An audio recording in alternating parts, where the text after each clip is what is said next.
Alright, so we did a removal from this irrigation box yesterday, and these are the stragglers that came back. Missed the memo that the hive got moved, but they're desperately trying to get back into what they're familiar with. So it's very common for them it's very common to see them cluster up at the entrance. And the average bee lives 42 days, and they spend 30 of those days inside the house, basically taking care of house duties and chores.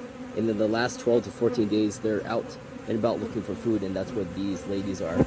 They were the ones out foraging for pollen or nectar, came back, and they physically can't get back into this cavity, which is fine.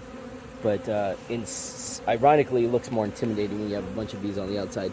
But you had probably 40,000 on average. 20 to 30,000 is average for the colony that we come across from these irrigation boxes. So this is actually a very small percentage. You only got maybe 400 bees out here, which is a small percentage of what actually was. So this is actually a really good percentage of stragglers. After day one, what they end up doing is they will cluster and clump probably right here around the entrance, and then they won't fly around as much as they are right now. And from there, there's two things that is going to happen. One, they're going to fly off as a clump. That's typically when we miss the queen.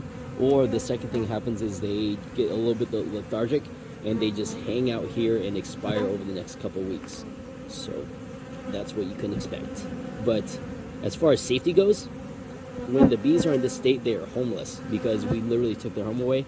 So their behavior changes dramatically. The typical bee hive is defensive. They want to protect their home. So when they don't have a home to protect, their need to sting or their need to defend their colony goes away completely. The only good news is that if they're physically not be able to get in, that means they cannot get through the seals that we have for the boxes, which is excellent. That's half our work is prevention. So as far as we're concerned, that's good. This on the outside, so long as your clients and people understand what's going on. We do not use chemicals. We don't use pesticides and insecticides on the bees because of secondhand poisoning. Basically, other companies, especially pest control, will treat the stragglers.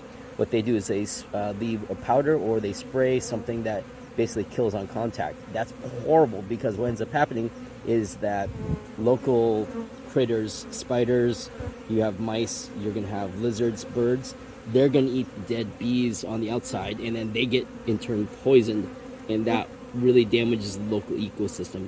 So it's better off to educate clients about the stragglers instead of trying to physically treat them with some sort of crap. Alright, thanks guys. We'll see you on the next video.